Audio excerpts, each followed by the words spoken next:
watching CBS News 8 at 11. We begin now with breaking news. And we are following that breaking news out of the entertainment world. We're learning pop superstar Prince has died at the age of 57. He was and is a music icon, forever known for hits like Purple Rain. Legions of fans are just hearing the news and breaking down in tears outside the mansion where the star was found dead. CBS News 8's Steve Price is live in our newsroom. Steve, what do we know?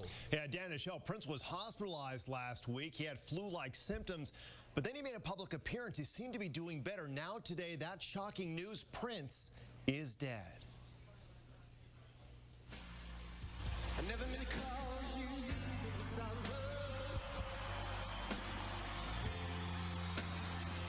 I never meant to cause you any pain.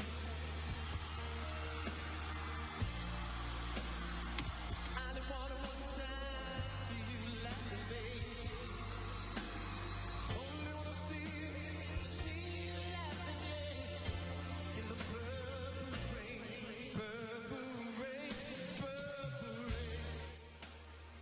rain. Brings me goosebumps. He combined rock with R&B and even threw in a little disco and jazz at times, but he's probably best known for his flamboyant stage presence and sexual lyrics. Prince sold over 100 million records worldwide, making him one of the best-selling artists of all time. His hits included When Doves Cry, Little Red Corvette, and as you heard there, Purple Rain. But, you know, he wasn't just a singer. He was also a songwriter, an arranger, and an instrumentalist. He was inducted into the Rock and Roll Hall of Fame. He won 7 Grammys, a Golden Globe, and an Academy Award. His publicist confirmed his death today, saying that he was found dead inside his home in Minnesota. Crying fans immediately headed to that scene in shock that the man who entertained the world for more than 30 years was suddenly gone.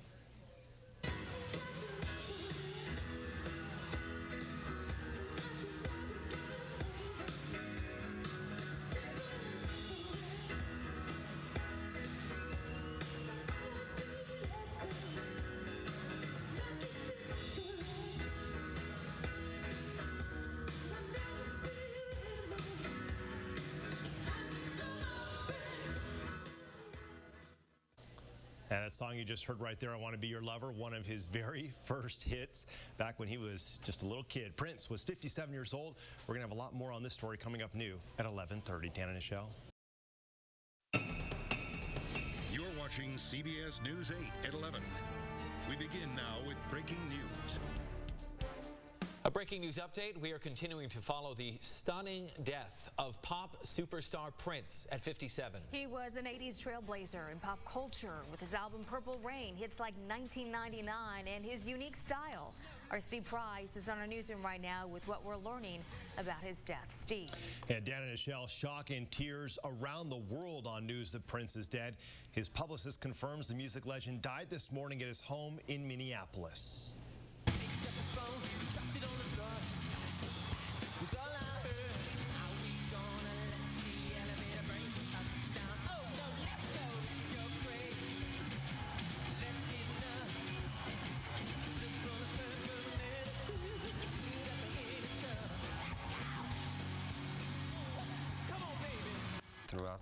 Throughout the world, if you hold this up and show it to people what they think of, they will say Prince.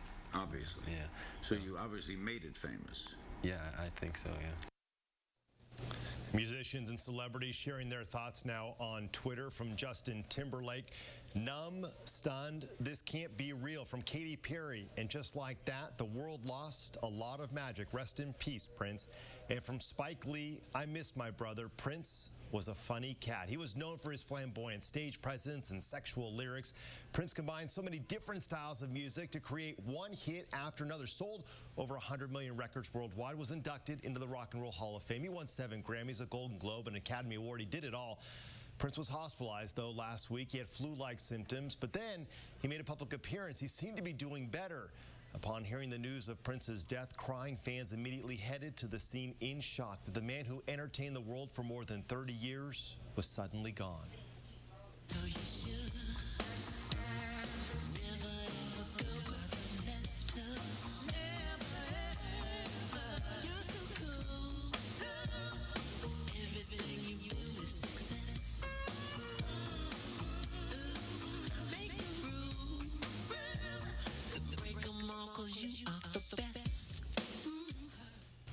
He had so many hits, was so entertaining, and Prince, he was just 57 years old. We're going to have a lot more coming up new for you tonight at 5 o'clock. Dan and Nichelle. All right, Steve, we'll see you then. No reports of injuries, no fatalities, just that report of an active shooter that was confirmed. And so we understand at this point they're still searching. They've been searching that building 26 and all the law enforcement there, and that parking garage or that parking area that you heard Ashley and Shannon sort of describing a few moments ago. So it seems like there's activity we see, and then it's kind of like a wait. And so it seems like right now we're in a bit of a wait until we can get some more information to pass along to you. But you can see not a whole lot of activity. It is locked down. It is shelter in place, and the people there heeding that warning and that message that went out this morning a little after, I want to say it was about 9 o'clock, saying to hide, run, or fight because of an active shooter and some shots fired near building 26 a little after 8 o'clock this morning. Yeah, it's been about 2 hours now. Do we still have Ashley Jacobs there? Can we check in with her? Ashley. Hey, Dan and Nichelle, yeah, we are standing by here live for you. We are right near building 26, but I want to focus your attention on the building across from building 26 where people are exiting the building. They're being patted down by law enforcement, by the military police that are on scene here as well, the SWAT team. Hopefully you can see them on your screen right now. We have more vehicles coming to the scene. Right now, they're approaching. We have 1, 2, 3, 4. We have 5 vehicles that just arrived, 6 coming here. Not sure, they're all unmarked, and that's kind of been the approach we've seen all morning. We've seen vehicles arrive in caravans like this, all of them with their sirens. Look at them still coming into the frame as you're watching this unfold live on TV. They've been arriving in big groups like this, but they arrive silently. Some of them have their lights on, but none of them arriving to building 26 or the surrounding buildings on the campus with their sirens on. So just a few moments ago, before we checked in with Phil and Shannon, who are monitoring the situation from other vantage points, we saw the first people exiting the building. They came out with their hands up in the air, showing their ID cards, allowing law enforcement to pat them down. This is to make sure that none of them are the active shooter, and also to make sure that everybody is safe. Look at still police from different agencies arriving right now. We have San Diego Police, we have the Sheriff's Department, military police, Highway Patrol. I think at one point earlier I heard Chula Vista Police, one of the other surrounding agencies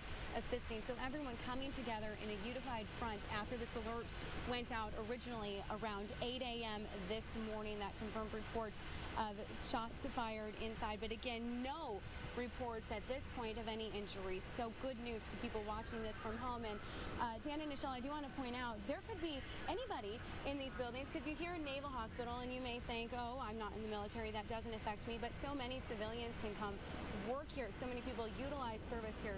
Veterans utilize services here. The Pass and ID office is located for people who come, maybe thought you were just going out this morning to get your new military ID and you end up on lockdown. The MWR building also housed in the building that's locked down. There's a fitness center in there, a computer lab that families of military members can use. So many people using this, and you see some of them exiting right now, their hands up in the air. So this is one of the buildings being cleared from that lockdown, it looks, and they're doing this slowly, methodically. Again, you see everyone coming out, arms up in the air, holding their IDs for everybody as they're exiting. So Dan and Nichelle, I'll send it back your way if you have any more questions about what you've seen since we checked in with you last time. But again, this is good news to see these people exiting the building safely since the lockdown first went into place. Ashley, I was just going to ask you, we saw a little bit of it right now, these images that we're looking at of people coming out with their hands in the air. How are they going about letting people out? Does it look like it's large groups? Is it kind of like this, single file, one by one? How is that process of releasing these individuals working?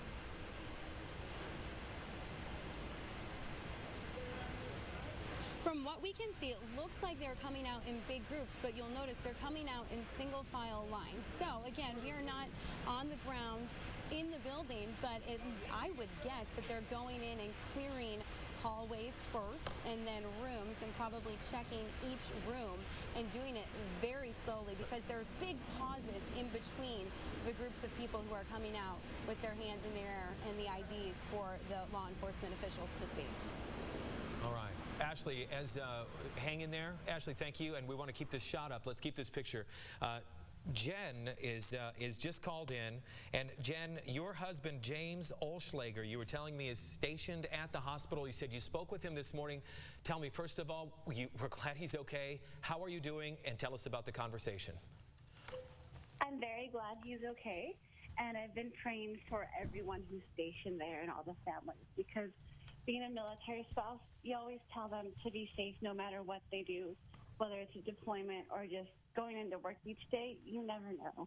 Oh, absolutely. I can relate. My husband is a Marine, so I know exactly how you feel right now, because you never know when they put on that uniform what can happen. How did you first get word of this situation? I was on Facebook. And what did you see? What happened in your initial reaction? When I saw it, I thought it was a drill at first, because they always do drills, and I used to work at Miramar. And I just thought, oh, it's a drill, but then I saw it's not a drill, so I panicked. My heart went like racing, and I was just like, oh my God. Oh, sure. I hope everyone's safe. So. Jen, what does James do? He's a corpsman. He's a corpsman, okay. And you told me earlier, just via Facebook, that he was safe, that you had talked to him while he was sheltering in place. Safe but scared was what you were getting. Have you spoken to him? We're showing live pictures right now of people sort of leaving, and they're being escorted and filing out of the building, hands up, holding ID. So it looks like they are allowing some of the military and civilian people there to go. Do you know, is James still in the building? Where is he right now? Do you know? He's safe right now, and he's going to be okay, and everyone's going to be okay. So I just keep praying for everyone. How are you holding up? I assume you have the television on, and when you see these images, how are you feeling? I'm okay. I'm just scared for everyone there. It's not fair when people do stuff like that. If you're mad at the world, don't take it out on everyone else. It's not good to do that. It makes everyone worry. So. Jen, there are no reports right now of any injuries or serious injuries, so we can just tell you that, and that is an encouraging sign. I'm sorry. So the last communication you had with James was what and when? A little bit ago, and he sounded okay. He's a strong person. He's been in the Navy since 2001. So. Are you able to call and talk with him, or has it been through text? I mean, he's sheltering in place. They probably don't want him speaking on the phone, right? Mostly text, yeah. Yeah, okay. What is he being told by authorities right now? He hasn't really said. What did he tell you? That he's safe, and just to keep praying. Right. Did he tell you anything about, did he hear any shots fired? Did he, what did he tell you about that? Not much really, but as soon as he gets home, I'll know more. Sure. Hopefully. Yeah. Okay. Jen, you sound like you've been crying. You sound like you are crying. I'm just scared for everyone. Yeah. I'm nervous. I try to think positive for everybody. Fingers crossed, and hopes and prayers definitely for you, for your husband James, and for every family and for everybody that's affected right now as we're trying to figure out what's going on. So how long have you lived in San Diego, Jen? Tell us a little about your family and James, and just tell us. I'm originally from San Diego, and he's from Las Vegas. And so we've been stationed back here since '09. But we've been stationed other places like Washington and China Lake and stuff, and then we got back here. So it's nice to always have family around. Well, Jennifer, you know he's got some great training behind him, and that he is in good hands right now. Thank you so much. All right. I really appreciate it. Thanks for talking with us. We appreciate it.